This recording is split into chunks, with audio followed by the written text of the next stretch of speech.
बच्चों, आज हम इस वीडियो में भयानक रस को समझेंगे। भयानक रस का स्थायी भाव भय होता है।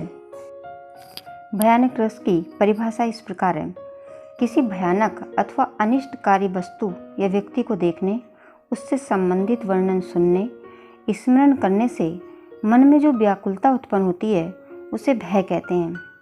इस भय के जागृत और उद्दीप्त होने पर जिस रस की उत्पत्ति होती है उसे ही भयानक रस कहते हैं। अर्थात किसी काव्य, गीत, कविता, दोहे को पढ़कर के अगर मन में भय उत्पन्न होता है तो वहाँ पर भयानक रस की उत्पत्ति होती है। भयानक रस के अंग। भयानक रस के अंग स्थायी भाव। स्थायी भाव है इसका भय। किसी भी व्यक्ति के मन में स्थायी भाव भय जन्म से ही रहता है। दूसरा है आलम्बन विभाव। आलम्बन विभाव कि किसके कारण से ये भयानक रस उत्पन्न होता है। जैसे बाघ को देख लेना, चोर को देख लेना, सर्प को देख लेना, शून्य स्थान, अर्थात शून्य स्थान का मतलब निर्जन स्थान या जहाँ पर कोई ना रहता हो या एकांत वाला स्थान, कोई भयंकर वस्तु का दिख जाना, ये सब इसके आलम्बन विभाव होते हैं। आलम्बन विभाव का अर्थ होता है कि किसके कारण से ये स्थायी भाव जागृत होते हैं। पिछली वीडियो में भी हम पढ़ चुके हैं कि स्थायी भाव क्या होते हैं, कि स्थायी भाव व्यक्ति के मन में जन्म से ही स्थित रहते हैं, इसलिए इन्हें स्थायी भाव कहते हैं। जब कोई इनको जगा देता है, जब कोई आलम्बन दिख जाता है तो ये स्थायी भाव जागृत हो जाते हैं। जैसे भय हमारे मन में या हर व्यक्ति के मन में रहता है, जन्म से ही रहता है, लेकिन हर समय भय नहीं लगता है। लेकिन जैसा ही कोई हमें कारण मिलता है भय का, तो ये हमारे स्थायी भाव जागृत हो जाते हैं। जैसे इसमें ही बताया कि जैसे कहीं हम जा रहे हैं, कोई चीज़ हमने ऐसे देख ली कि उससे हमें डर लग गया, तो एकदम से जो स्थायी भाव है वो जागृत हो जाता है। तो जिसके कारण से जागृत होता है वही उसका आलम्बन विभाव होता है। जैसे एकांत में कहीं पर सांप को देख लेना, किसी शेर को देख लेना, किसी भयानक वस्तु को देख लेना, या ज़्यादातर लोग भूत की परछाई देख लेना या किसी भी वस्तु को भूत मान लेना, ये सब डर का, भय का कारण हो जाता है और यही इसके आलम्बन विभाव होते हैं। जैसे अक्सर होता है कि एकांत स्थान है और रात में टीवी चलाया, उसमें भूत की फिल्म आ रही है, तो हमारा उसके मन में स्थायी भाव जो है भय जागृत हो जाता है। तो जो इसका आलम्बन होता है वो होता है कि किसके कारण से ये जो है मन में स्थायी भाव जागृत हुआ। तो जिसके कारण से स्थायी भाव जागृत होता है वही उसका आलम्बन विभाव होता है।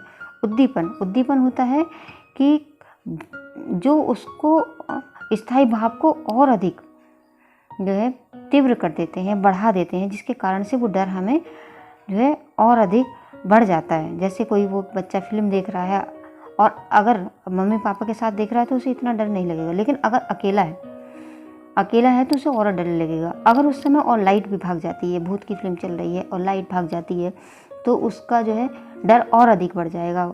तो वो उसका उद्दीपन हो जाएगा कि उसका डर जो है और अधिक बढ़ गया। तो जिस कारण से जो डर और बढ़ गया वही उसका उद्दीपन विभाव हुआ। उद्दीपन विभाव होता है जिसकी वजह से वो जो स्थायी भाव है और अधिक जागृत हो जाता है और अधिक बढ़ जाता है। तो ये हो सकता है कि भयानक कोई वस्तु देख ली, या कोई भयानक स्वर सुन लिया, भयानक आवाज़ सुन ली, या कोई भी डरावनी कोई चीज़ देख ली, कोई किसी की भयंकर चेष्टाएं देख ली, ये सब उसके उद्दीपन विभाव होते हैं। यानी पहले स्थायी भाव आया, मन में स्थायी भाव जागृत हुआ, डर, फिर उसका कारण जागृत हुआ कि किसके कारण से जो है वो डर हमारे अंदर आया, वो उसका आलम्बन विभाव हुआ, और उस डर को और अधिक किस कारण से हमारे मन में वो जो है और अधिक डर कैसे बढ़ गया, वो उसका उद्दीपन विभाव हो गया।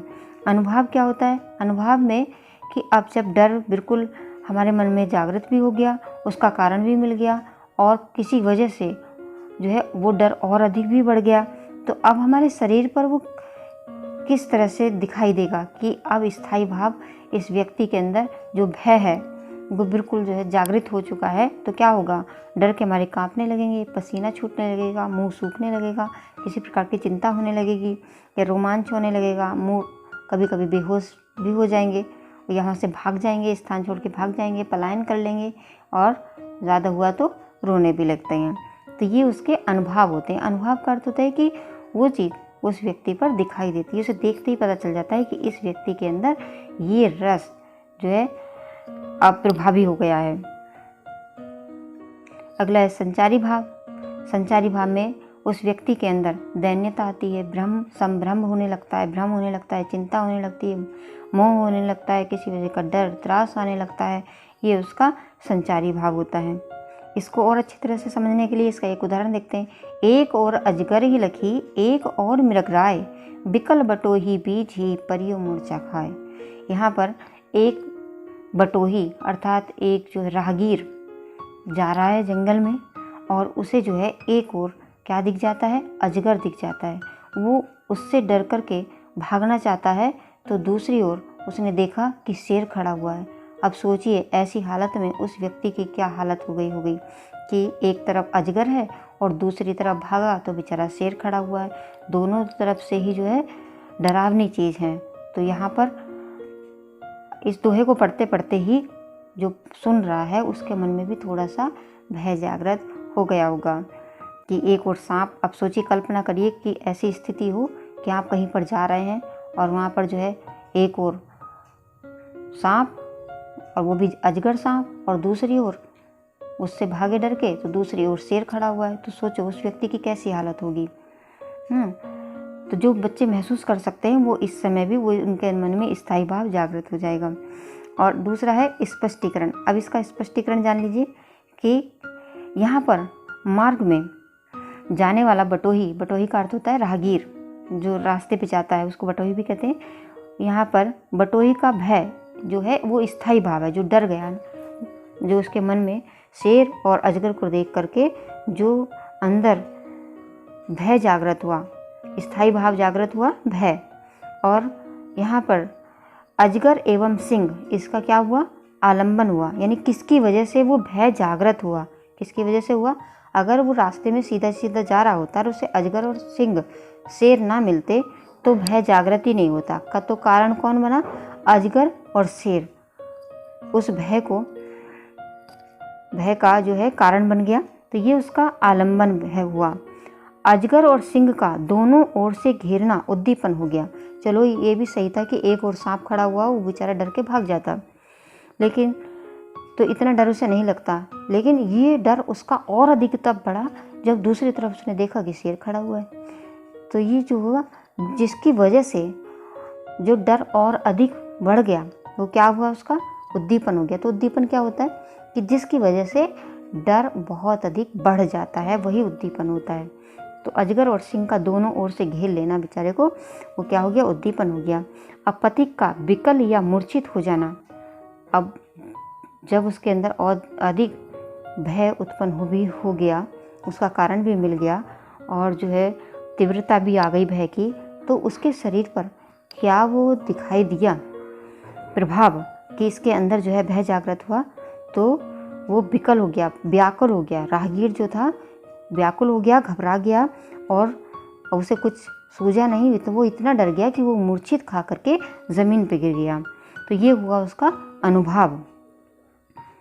अगला है त्रास, दैन्य, भय और अपस्मार आदि, ये इसके संचारी भाव होते हैं। अंदर जो ये संचारी भाव जो अंदर उत्पन्न हो रहे थे, जैसे दैन्य, भय हो रहा था उसके अंदर, तो ये उसका संचारी भाव है। तो इस प्रकार इस दोहे में भयानक रस की पूर्ण सामग्री विद्यमान है, अतः यहाँ पर भयानक रस है। आज हम इस वीडियो में भयानक रस ही पढ़ेंगे और मुझे आशा है कि ये रस आज आपको बहुत अच्छी तरह से समझ में आ गया होगा।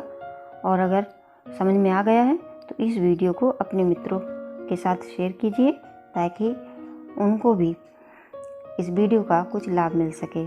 धन्यवाद।